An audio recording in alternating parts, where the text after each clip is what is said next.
수포자의 이유가 이것에서부터 있었던 것은 아닐까 생각해 볼 필요가 있습니다.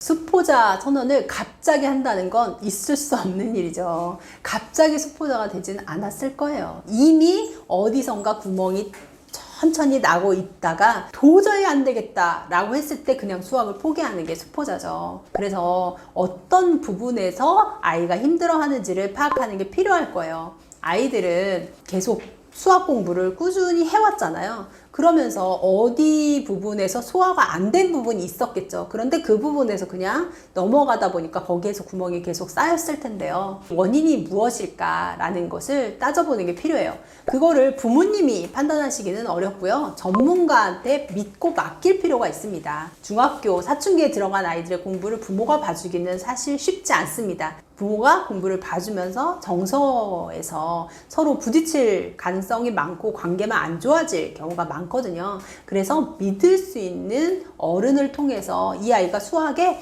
어떤 면을 어려워하고 있는지를 알아보시면 좋아요. 근데 여기서 어렸을 때부터 이런 믿을 수 있는 어른, 멘토를 역할을 할 수 있는 어른을 곁에 두면 좋겠죠. 뭐 친척 형이라든지 친척 오빠 아니면 이모, 뭐 옆집 누구? 이런 식으로 자기가 자기 속내를 드러낼 수 있는 어른이 있으면 훨씬 건강하게 아이가 그것을 풀어낼 수 있습니다. 특히 수포자가 많은 이유가 뭘까 생각을 해보면요. 수학 선생님들이 그런 이야기를 하세요. 아이들이 너무 많은 문제풀이에 노출되다 보니까 수포자가 되는 경우가 많다는 거죠.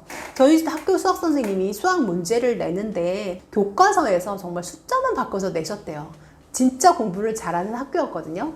그런데 아이들이 성적이 정말 안 좋게 나온 거예요. 그러면서 아이들이 선생님한테 와서 원망을 하는 거죠. 선생님 이게 뭐예요? 문제 왜 이렇게 어려워요? 선생님이 교과서를 보여주시니까 할 말이 없는 거예요. 교과서 문제를 제대로 풀어보지 않고요. 아이들이 시험 기간이 되면 정말 한 달 전부터 기출문제를 계속해서 반복해서 풀리고 문제집을 많이 풀거든요. 그런데 정작 교과서는 볼 시간이 없었던 거죠. 수포자의 이유가 이것에서부터 있었던 것은 아닐까 생각해 볼 필요가 있습니다. 저희 학교 체육 선생님이 17년 동안 아이들한테 매번 물어보셨대요. 중학생들한테 자, 내가 6살이라고 생각하고 네가 지금 배운 수학 개념에 대해서 나한테 설명해 줄 사람 있을까? 한 반에 30명 있는데요. 한두 명도 설명해 주는 아이가 없었다고 해요. 아이가 배우긴 하지만 자기 것으로 익히지 못하고 그냥 속도만 나갔던 데 문제가 있는 거죠. 수포자라는 것도 이런 이유 때문에 생겼을 가능성이 많습니다. 그래서 가장 좋은 학습법 뭔지 아시죠? 네, 공부하고 나서 그것을 설명하면서 자기 것으로 만드는 거잖아요. 엄마한테 설명해도 좋고 인형한테 설명해도 좋아요. 혼자서 중얼중얼 하면서 설명해 가도 좋겠죠. 그런 시간이 확보되지 않는 아이들이 오히려 수포자가 될 가능성이 많아요. 일을 배웠으면 1.5배의 시간을 들여서 자기가 복습할 시간을 확보해야 되는데 요즘 아이들은 너무 바쁘죠. 그래서 이렇게 복습해서 자기 것으로 만들 시간이 없고 학원에서 일 배운 것을 내가 배웠다, 공부했다 라고 생각하는 경우가 굉장히 많아요. 이런 것들이 쌓여가면 정말 갑자기 나 못하겠어 라고 손 놓는 경우가 생기거든요. 그런 부분들을 수학은 정말 탄탄하게 쌓아 나가셔야 되고 부모가 파악하기는 어렵다면 전문가나 믿을 수 있는 어른을 통해서 아이의 수포의 원인을 찾아보시는 게 필요할 것 같습니다. 수포자라고 해서 절대 안 될 것 같다라는 생각은 좀 안 하셨으면 좋겠어요. 저희 학교에서 기초 학력을 가진 친구들 있죠. 굉장히 공부를 어려워하는 친구들한테서 이제 수학 선생님이 수업을 하시는데 아이가 수학 문제를 한 번도 제대로 풀어본 적이 없는 거예요. 그래서 저는 못해요 라고 하면서 수학 문제가 마치 외국어처럼 보이는 아이들이죠. 그래서 이 아이들의 수준보다 훨씬 낮은 그런 문제를 프린트해서 주셨대요. 아이들이 풀 리가 없죠. 못해요 라고 했대요. 그래서 설명을 다 해주셨대요. 그리고 그 다음날에도 똑같은 문제지를 준 거예요. 그러니까 아이가 어머?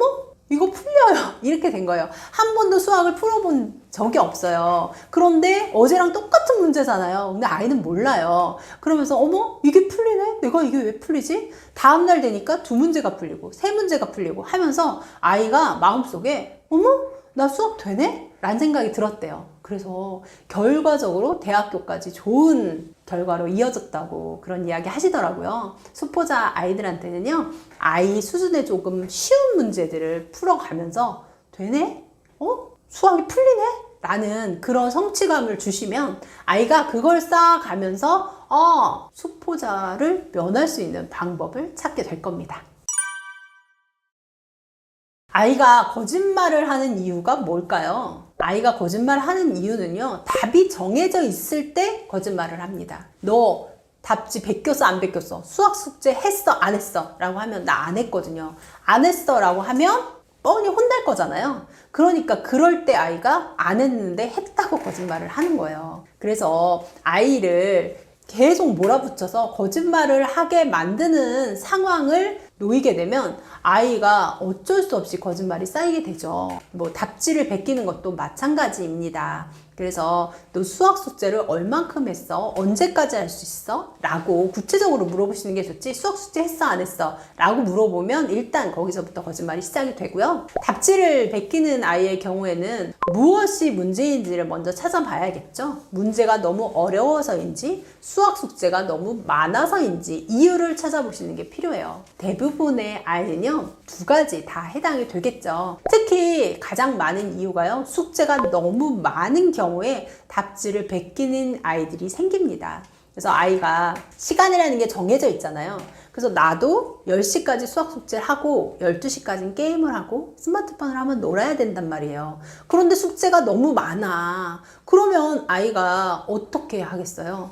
빠르게 쉽게 할 수 있는 방법을 선택할 수밖에 없겠죠. 학원에 보내면 뭐 한 달, 두 달 안에 한 학기 과정을 끝내잖아요. 그러면 정말 무시무시하게 빠른 속도로 진도를 나가는 거거든요. 그럼 그거에 맞게 진도를 빼려면 숙제 양도 늘어난단 말이에요. 그래서 요즘에는 아이들이 쉬는 시간에 대부분의 아이들이 학원 숙제를 하고 있습니다. 쉬는 시간뿐만 아니라 본격적으로 입시에 관여가 안 되는 과목의 경우 문제집을 꺼내서 숙제를 하는 경우가 많아요. 그거는 왜일까요? 숙제가 너무 많아서인 경우가 많겠죠.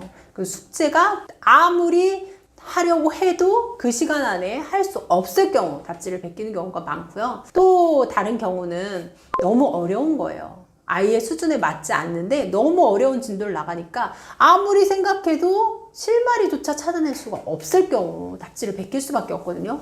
도대체 길을 모르겠는데 어떻게 풀라는 거예요. 그렇다고 해서 답을 안 쓰면 그냥 안 푼 걸로 돼버리잖아요. 그래서 아이한테 수준에 맞지 않는 내용, 너무 많은 숙제 양 때문에 답지를 베끼는 경우 있으니까요. 이것의 원인이 무엇인지 먼저 찾아야겠죠. 그래서 아니 학원에서 다 같이 진도 나가는데 숙제 양이 많은데 어떻게 해요? 라고 하신다면 그 부분 중에서도 선생님한테 양해를 구하고 아이가 정말 할 수 있는 뭐 기초 부분만 착실하게 해간다든지 아니면 B단계까지는 정확하게 해간다든지 이런 식으로 바운더리를 좀 정해 주셔야 아이가 자기 속도에 맞게끔 숙제를 할 수 있겠죠.